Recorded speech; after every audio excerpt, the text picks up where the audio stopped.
কবে যে আমি সুইসাইড করে ফেলবো আমি নিজেও জানি না। নাক দিয়ে রক্ত পড়ে, পেচ্ছাপ দিয়ে বেরোয়, পায়খানা দিয়ে বেরোয়। তার একদম আর কি আমার অবস্থা খারাপ। 250 টাকা করে প্রতিদিন ওষুধ লাগে। প্রতিদিন? যেই ওষুধটা আমি 3 বার খাবো সেই ওষুধটা আমি একবার করে খাচ্ছি। একটু সাহায্য করতে পারো তাহলে হয়তো আমি একটু বাঁচতে পারবো। আমি তো চাই বাঁচতে। এইভাবে মাথায় রক্তটা জমে আছে, ওখান থেকে ক্যান্সারও হয়ে যেতে পারে। তোমরা একটু সাহায্য করো যেন আমি একটু বাঁচতে পারি। দেখো একটা ভাই এসছে আমাদের বাড়িতে, ভাইটা একটু প্রবলেমে পড়েছে। আমাদের ভিডিওতে তো সবসময় বেশিরভাগ তোমরা ওই হাসির video, funny video, comedian video এসব দেখতে পাও। তো আজকের ভিডিওটা একটু অন্যরকম হবে। তো এই ভাইটা অনেক দূর থেকে আমার খোঁজ করে করে আমাদের বাড়িতে এসছে। তো ভাইটার সাথে আমি কিছুক্ষণ বসে কথা বলছি। তো ভাইটা অনেক প্রবলেমে আছে, বুঝেছো? ভাইটা দেখো হ্যান্ডিক্যাপ, ভাইটা অনেক প্রবলেমে আছে। আমি ব্যাক ক্যামেরা করছি, তোমরা ভাইটার মুখেই সবকিছু শোনো। তোমার নাম কি? আমার নাম অঞ্জন দেবনাথ, ভালো নাম। আর ডাক নাম টুকু। অঞ্জন দেবনাথ? তুমি দেবনাথ তাই তো? হ্যাঁ। আমরাও দেবনাথ। তোমার অসুবিধাটা কি, কি প্রবলেমটা কি? আমার প্রবলেম বলতে আমার একটা রোগ আছে, রোগটার নাম হচ্ছে হিমোফিলিয়া। হিমোফিলিয়া, আচ্ছা। যে ওটা কেটে গেলে রক্ত বন্ধ হয় না আর কি, রক্ত দিলে তারপর রক্ত বন্ধ হয়। মানে তোমার শরীরে যদি কোনো অংশ কেটে যায় তো রক্ত বন্ধ হবে না? যদি একটা ছোট ফুটো হয়ে যায় তাও রক্ত বন্ধ হবে না। রক্ত দিলেই রক্ত বন্ধ হবে। আর এদিকের কোনো হসপিটাল ধরবে না, কলকাতা মেডিকেল। রক্ত দিলে বন্ধ হবে মানে? রক্ত দিতে হবে, ইনজেকশন দিতে হবে, তাহলেই রক্তটা বন্ধ হবে। অনেকটা থ্যালাসেমিয়ার মতো, কিন্তু থ্যালাসেমিয়ার ওপরে এটা। ও ঠিক আছে, আমাদের রক্তটা দেয় তোমার এফএফটি, অরেঞ্জ কালারের রক্ত। আচ্ছা আচ্ছা, ঠিক আছে, 18 টাইপের না ব্যাপারটা? হ্যাঁ। আচ্ছা আচ্ছা আচ্ছা আচ্ছা, ওটাই দেয়। তারপরে আর ফ্যাক্টরটা দিতে হয়। ফ্যাক্টরটা দিলে আর কি সাথে সাথে কমে যায়। ওই ফ্যাক্টরটাই মেন। যদি ফ্যাক্টরটা দিই সাথে সাথে ব্যথা যন্ত্রণা সব কমে যাবে 10 মিনিটের মধ্যে। একটা ফ্যাক্টরের দাম 31,000 টাকা করে। যখন ফ্যাক্টর দিতে হয় তখন ওই তোমার 1,90,000 এরকম দিতে হয়। এখন ভালো আছি, এখন তোমাদের সাথে কথা বলছি, ঠিক আছে। 10 মিনিট পরের থেকে কি 5 মিনিট পরের থেকে ধর ব্যথা শুরু হয়ে গেল। কখন যে ব্যথা শুরু হবে আমরা নিজেও কোন জায়গায় হয়? ব্যথাটা এমন জায়গায় হবে হাতে আর কি, হাঁটুতে বা হাতে, ঠিক আছে। যে কোনো জায়গায় না, যে কোনো জায়গায় হবে, যে কোনো জায়গায়। এমনকি যে রক্তটা বেরোনোর জন্য নাক দিয়ে রক্ত পড়ে 2-1 সময়, পেচ্ছাপ দিয়ে বেরোয়, পায়খানা দিয়ে বেরোয়। ঠিক আছে, যখন পায়খানা পেচ্ছাপ দিয়ে রক্ত বেরোতেই থাকে তখন ওই একমাত্র ওই ফ্যাক্টরটা 31,000 টাকার যে ফ্যাক্টরটা, ওটা দিলেই তারপরে গিয়ে বন্ধ হয় রক্ত পড়াটা। না তাছাড়া রক্ত পড়া বন্ধই হবে না, একভাবে রক্ত পড়েই যাবে। কতদিন আগে মিনিমাম আমার 10-12 দিন ধরে রক্ত পড়েছে, শরীরে রক্তই ছিল না ধরতে গেলে। এখন তো ওই টাকাটা আমাদের কাছে নেই যে একটা 31,000 টাকাতে কিনে যে দেবো। কিন্তু ওই 31,000 টাকার ইঞ্জেকশন অনেক কটা লাগবে, 9 করে 3টে 4টে 1800 আমার ওজন হিসাবে দিতে হবে 1800। ঠিক আছে, 3টে ইঞ্জেকশন দিলে তাহলে 1800 হবে। তারপর আমাদের একটা গ্রুপ আছে, যে আমাদের অনেক কটা পেশেন্ট আছে, ঠিক আছে। ওদের কাছে জোগাড় করে করে করে করে তারপরে হসপিটাল থেকে পেয়েছি, অল্প কিছু ফ্যাক্টর পেয়েছি আর কি। পাওয়ার পরে ওই ফ্যাক্টরটা দেওয়ার পরে তারপরে গিয়ে রক্তটা কমেছে। হসপিটাল থেকে কিনতে হয়েছে তো নাকি ফ্রিতে? না, হসপিটাল থেকে ওটা ফ্রিতেই দিয়েছে। ওটা সব সময় পাওয়া যায়? সব সময় থাকে না সেই ফ্যাক্টরটা। যখন থাকে তখনই আমরা, যখন থাকে তখন হসপিটাল থেকে না হয় ফ্রিতে পেয়ে যাও। হ্যাঁ, আর যখন থাকে না তখন কিনতে হবে টাকা দিয়ে। যখন দেখছি যে একদম আর কি আমার অবস্থা খারাপ, প্রচন্ড খিচুনি হচ্ছে, তখন দিতেই হবে। তখন যেইভাবেই হোক, ধার দেনা করে হোক আর যেইভাবে করে হোক, ওই ফ্যাক্টর লাগবে। তোমার বাড়িতে কে কে আছে? 2 দাদা, আচ্ছা, বদ্দা মেজদা আর আমি। আমার বোন ছিল, ঠিক আছে। বোনেরও বিয়ে হয়ে গেছে, বদ্দা মেজদারও বিয়ে হয়ে গেছে। আমি ভাইদের মধ্যে ছোট। মা আর ঠাম্মা আর দিদা। বাবা তো মারা গেছে। দাদারা যার যার মতন আলাদা। আর দাদারা কিছু সাহায্য করে না? দাদারা কোনো কিছু সাহায্য করে না। দাদারই আর কি, ওরাও আর কি কাজ করে আর খায়। আচ্ছা, ওদেরও টানাটানি, ওরা আর কি সাহায্য করবে, তাই তো? তো এখন তোমার সংসার চলছে কি করে? মা ওই একটা চানাচুর কারখানায় কাজ করে আর কি।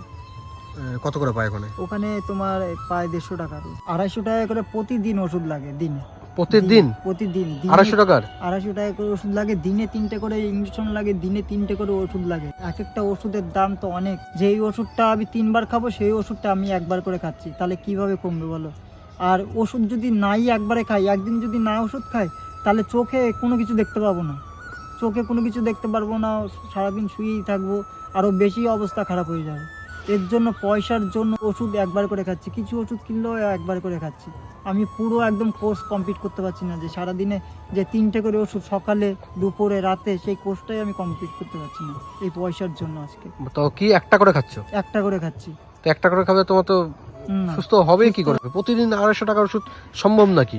ওর তোমার মা পাচ্ছে কত আর চাঁচু কেন 150 টাকা করে? 150 টাকা। আমি কিন্তু আগে রূপোর কাজ করতাম, আমি রূপোর কাজটা পুরোটাই জানি, যে কোনো আর কি সবকিছু বিছাদ থেকে ধরে সব কাজে আমি জানি। আগে রূপোর কাজই করতাম, রূপোর কাজ করেই আর কি আমি যে যে পয়সাটা আমার রোগের যে পয়সাটা এত টাকা যে খরচা হতো, মেডিসিন খরচা মেডিসিন আর কি খরচা হতো, ওটা কিন্তু আমি আর কি উঠাতাম। ঠিক আছে, তারপরেও সংসারেও টাকা দিতাম, যে সংসারে যে চালের খরচা বা কারেন্ট নিজেরটা নিজেই আর কি সবকিছু করতাম। তখন তো আর কি ওষুধটা আমার ক্লিয়ার ছিল, যে মেডিসিনটাও সব ঠিক মতন ছিল, তখন আর কি কোনো ব্যথা যন্ত্রণাও ছিল না, পুরো একদম পারফেক্ট ছিল। লকডাউনটা পড়ে যাওয়ার পর থেকে পুরো তো একদম অনেক কিছুই বন্ধ হয়ে গেছে, ওষুধ ফষুধ কোনো কিছুই পেতাম না। পুরো 1 বছরের যে ঘাটতিটা প্রত্যেক মাসে যেখানে যাই, ওটা 1 বছর নিয়ে দেখে পুরো বিছনায় পড়ে গেলাম। তারপর থেকে উঠার কোনো কিছু নেই, যে ঘাটতি হয়ে গেল সেই ঘাটতিটাই তো পূরণ হচ্ছে না, আর কাজও টোটাল বন্ধ হয়ে গেল। আগে কাজবাজ করতো তখন না হয় ওষুধের খরচাটা উঠে যেত, খরচাটা আমি নিজেই আর কি তুলতাম। আমি অনেক জায়গায় কাজ খুঁজছি, কিন্তু কেউ আর কি কাজ দিতে চাইছে না, যে এমন কাজ কে দেবে, যে আমি এখন হাঁটাচলা করতে পারি না, 2 পাই একদম, এইভাবে আর কতদিন চলবো? দেখো, আমি মাও আর ওষুধ কিনে দিতে আর কি পারছে না, ঠিক আছে, আর মারও অসুবিধা হচ্ছে, মা তো মুখ ফুটে বলছে না যে ওষুধ কিনে দিতে পারছে না, ভেতরে ভেতরে একটা আর কি দুঃখ পায়, ঠিক আছে, যে এই ওষুধটা দিতে পারছি না, ওকে ঠিক মতন ওষুধ দিতে পারছি না, আমি এইভাবে বাঁচতে পারছি না, ওষুধ নেই না কোনো কিছু আছে, মা শুধু কষ্ট পাচ্ছে, আমি জানি না কি করব। আমার মনে হয় যে এর থেকে এইভাবে বাঁচার থেকে সুইসাইড করা অনেক ভালো। আমি জানি না যে কি করব, আমি মাথায় কোনো কিছু খেলছে না, কবে যে আমি সুইসাইড করে ফেলবো আমি নিজেও জানি না।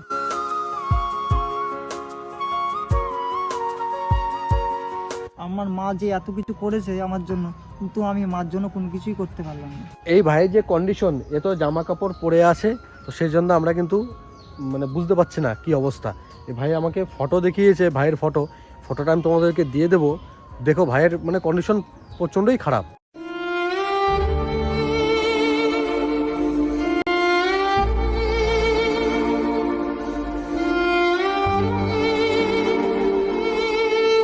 আগে তো পুরো বিছানায় থাকতাম, বাড়ি থেকে বেরোতে পারতাম না, 2 বছর ধরে পুরো বিছানায়, চৌকির মধ্যেই থাকতাম, বাইরেও বেরোতাম না, আর আমাদের যে পাশে বাড়ির সামনে রাস্তাও যেতাম না, ঠিক আছে। বাড়ি থেকে থেকে থেকে থেকে এমন একটা হয়ে গেছিল যে আমি আর কোনোদিন আর ভালো হব না। সরকার থেকে গাড়িটা পাওয়ার পর থেকে আমি চিন্তাধারা করলাম আমি এবার কোনো একটা কাজও করতে পারি, তা আমি কাজ করব দেখে মাকে বললাম যে আমার আমি লেবু বিক্রি করব, তাহলে আমাকে কিছু টাকা দাও। মা বলছে এখন টাকা কোথা থেকে পাবো? আমি বললাম যে তাহলে তুমি যেখানে কাজ করো মালিকের থেকে কিছু টাকা ধার করে নিয়ে আসো, যে এমন আর কি আস্তে আস্তে করে দিয়ে দেবে। তা মা গিয়ে বলেছিল, বলার পরে 1500 টাকার বলেছিল, তা 1000 খানিক টাকা দিয়েছিল। তারপরে মা আবার 500 টাকা মতন কাউর থেকে ম্যানেজ করে আর কি দেওয়ার পর থেকে আমি তো বেশি দূর থেকে আর কি লেবু নিয়ে আসতে পারবো না, রানাঘাটেও ভিতরে গেলে তোমার এই গাড়ি ঢুকবে না, আমি তো হাঁটাচলা করতে পারি না, এই গাড়ি তো পুরো ঢুকবে না, মার্কেটে ঢুকাই যাবে না, না মার্কেটের অবস্থা যেমন মার্কেটে ঢোকা যাবে না। কিন্তু এই পর থেকে আমি বনকিনগরে থেকে লেবু কিনতাম, বনকিনগরেও আর কি ওই যারা আর কি তোমার ট্রেনে মাল বিক্রি করে ওদেরও আর কি আলাদা একটা দোকান আছে, ওখান থেকেই আর কি মাল নিয়ে আসতাম, দাদাদের সাথে কথা বলে বলছে ঠিক আছে তুমি এখান থেকে মাল নিয়ে যাও, তোমার কোনো অসুবিধা হবে না। তাই ওখান থেকে শরবতের লেবু নিয়ে কতদিন বিক্রি করেছি, সপ্তাহখানিক মতন, বেচা কিনা হতো না। প্রথম মনে করেছিলাম যে একদিন লস হোক, কিন্তু পরপর 3-4 দিন লস হয়ে গেছে। যেই টাকাটা পুঁজিটা ছিল সেই পুঁজিটা পুরোই শেষ, এখন তো পুরোই বসা। এখন জানি না কি করব। আমি কাজের জন্য যে কোনো কাজ হোক, কাজ কোনো ছোট বড় না, যে কোনো আমি একটা কাজ করলেও তাও আমি যা ইনকাম হোক, আমার যদি 100 টাকাও ইনকাম হয় তাও আমি যে কোনো কাজ করতে রাজি আছি, কিন্তু সেই কোনো কাজই তো আমি পাচ্ছি না। তোমার ভিডিও তো আমি সবসময় দেখি, ঠিক আছে, এইবার আমি চাইছি যে তোমার কাছে আসলে একটা ভিডিও করলে বা তোমার যা আর কি ফ্রেন্ডরা আছে তারা যদি কিছু আমাকে হেল্প করে, হেল্প বলতে কি আমার যদি ওষুধটা কিনে দেয় তাহলেও আমার অনেকটা আর কি ভালো হবে, তাহলে আমি একটু সুস্থ থাকবো। যে ওষুধ কেনার থেকেও আর কি যেখানে আমি একবার করে ওষুধ খাচ্ছি সেখানে আমি 3 বার করে ওষুধটা খেতে পারবো, অনেকটাই আর কি হেল্প হবে। কিন্তু তোমার কাছে এর জন্যই আসা দাদা, দেখো তুমি এটা কি করতে পারো নাকি, সবাইকেই দেখো ভিডিওটা, যদি তোমরাও যদি একটু আমাকে একটু সাহায্য করতে পারো তাহলে খুব ভালো হবে। তোমাদের কাছে একটুখানি রিকোয়েস্ট করছি ছোট ভাই হিসাবে, তোমরা দেখো প্লিজ আমাকে সাহায্য করো। তো আমি তো চাই বাঁচতে, আমার কতদিন ধরে মনে হচ্ছে যে এইভাবে করার থেকে মরে যাওয়া অনেক ভালো। কখন যে কি করবো আমার নিজেই আর কি বলতে পারছি না। তোমরা যদি আমাকে একটু ওষুধ কেনার জন্য সাহায্য করো তাহলে হয়তো আমি একটু বাঁচতে পারবো। যেখানে আমি একবার করে ওষুধ খাচ্ছি সেখানে আমি ধর 3 বার করে ওষুধ খেতে পারবো, একটু সুস্থ হবে, একটু সুস্থ হবো। একটু যে সুস্থ হয়, ও যদি হাঁটাচলাও করতে পারে তো একটু কাজকর্ম করতে হ্যাঁ, পারবে। কিছু কাজকর্ম করতে পারবো। আর তোমাদের কাছেও যদি কোনো কাজকর্ম থাকে তাহলেও বলবে যে যে আমি ঠিক হয়ে গেলে ঠিক যে কোনো কাজ করব, কোনো কাজ কোনো ছোট বড় না। রূপোর যদি কোনো মালিক দেখে থাকো ভিডিওটা, তো তোমাদের কাছে যদি রূপোর কাজ থাকে, ও বাড়িতে বসে বসে কিন্তু রূপোর কাজটা করতে পারবে। এখন আমি চোখে আর কি দেখতে পাচ্ছি না বলে মাথায় রক্ত জমা আছে দেখে, এটা অনেক দিন ধরেই হয়েছে যে খিঁচুনি থেকে সেই রক্তটা জমাট বেঁধেছিল। আজকে 2 বছর মতন হয়ে গেল। তা ডাক্তার ওখানে বলেছে যে এইভাবে মাথায় রক্তটা জমে আছে, ঠিক আছে, এইটা যদি ঠিক মতন না চিকিৎসা করা হয় ওখান থেকে তোমার রক্ত জমে আছে, ওখান থেকে ক্যান্সারও হয়ে যেতে পারে। এর জন্য ডাক্তার বলেছে যে স্ক্যানটা করতে 5-7 হাজার টাকা স্ক্যান করতেই লাগবে, তারপরে তো যাবতীয় ওষুধ 1 মাস কাজ করলেও তো 5,000 টাকা ইনকাম হয় না। ইনকাম হবে না। তারপরে প্রতিদিন ওর 250 টাকা করে ওষুধের খরচা, তোমার সংসারের খরচ। তো বন্ধুরা, আমি তোমাদের কাছে একটাই রিকোয়েস্ট করছি, আমি তোমাদের কাছে কোনোদিন কিছু চাইনি, তো আজকে চাইছি যে ভাইটাকে তোমরা যতটা পারো সাহায্য করো। তোমরা যদি চাও যে 5 টাকা দেবো, 5 টাকা দিয়ে সাহায্য করতে পারো। ভাইটা যদি একবার যে সুস্থ হয়ে যায়, কাজকর্ম করবে, ওর ইঞ্জেকশনের টাকা, ওর ওষুধের টাকা ও নিজেই কামাই করতে পারবে, তখন কিন্তু আর ওর মারও অসুবিধা হবে না, এরও অসুবিধা হবে না। তো ভাইয়ের ফোনপে নাম্বার বা ফোনপে স্ক্যানার আমি এখানে দিয়ে দিচ্ছি, ও ডাইরেক্ট এখান থেকে স্ক্যান করে সাহায্য করতে পারো। কারণ আমিও করি তো অনেকের, এখান থেকে স্ক্যান করে অনেকের আমিও সাহায্য করি। ব্যাংকের ডিটেলস যদি থাকে, যা যা আছে আমি সব কিছু দিয়ে দিচ্ছি। আর একটা কথা আমি জানতে পেরেছি যে ভাইয়ের নাকি ইউটিউবের চ্যানেলও আছে, একটা চ্যানেল খুলেছে ভাই। তো ভাইয়ের ডাকনাম যেহেতু টুকু, তো টুকুর জীবন কাহিনী চ্যানেলের নাম। ভাইয়ের জীবন কাহিনী নিয়ে হয়তো ভিডিও টিডিও করে, আমি এখনো জানি না। তোমরা গিয়ে ভাইটাকে একটু সাপোর্ট করো। ওই চ্যানেল থেকেও যদি কিছু ইনকাম হয়। দাদা একটা চামচ নিয়ে আসো না, এই যে এখন একটা ইনজেকশন দিতে হবে, ইনজেকশনটার কথা পুরো ভুলেই গেছিলাম। ইনজেকশন দিতে হবে এখন? দিতে হবে, হ্যাঁ। চ্যানেল করা আছে নাকি হাতে? হ্যাঁ, চ্যানেল করা আছে, এই চ্যানেল, এই যে চ্যানেল করা আছে। এটা চ্যানেলটা সবসময় বেঁধে রাখি আর কি, জামা কাপড় পরতে হয় তো যদি আর কি খুলে যায়, এর জন্য চ্যানেলটা করে রাখি আর চারিদিকে বেঁধে রাখি। এই আর কি 3-4 দিন কি সপ্তাহখানিক পর পর চ্যানেলটা পাল্টে ফেলি। এই চ্যানেলটা এই হাতের থেকে আবার এই হাতে করি।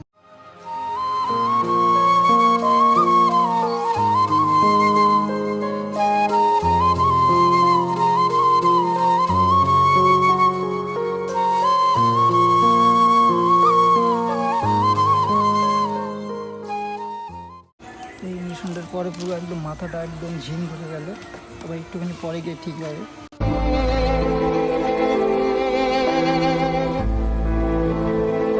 তো এই ভাইকে আমি আমার তরফ থেকে যতটুকু পারবো, আমার যতটুকু সামর্থ্য, আমি ততটুকু ভাইকে দিয়ে সাহায্য করব।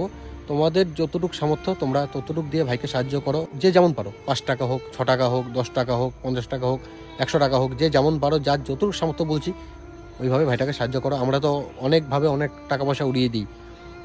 কেউ বিড়ি সিগারেট খেয়ে উড়িয়ে দেয়, কেউ গুটখা খেয়ে উড়িয়ে দেয়, কেউ এদিকে এদিকে হাত খরচা করে উড়িয়ে দেয়। তো একটা দিন একটুখানি টাকাটা বাঁচিয়ে ভাইটাকে একটুখানি সাহায্য করো, দেখবে নিজের মনেও শান্তি পাবে। আমিও অনেককেই সাহায্য টাহায্য করি, ঠিক আছে, সব কিছু তো আমি ভিডিওতে দেখি না, আমি করি না, আমি ওই ফেম কামাতে চাই না।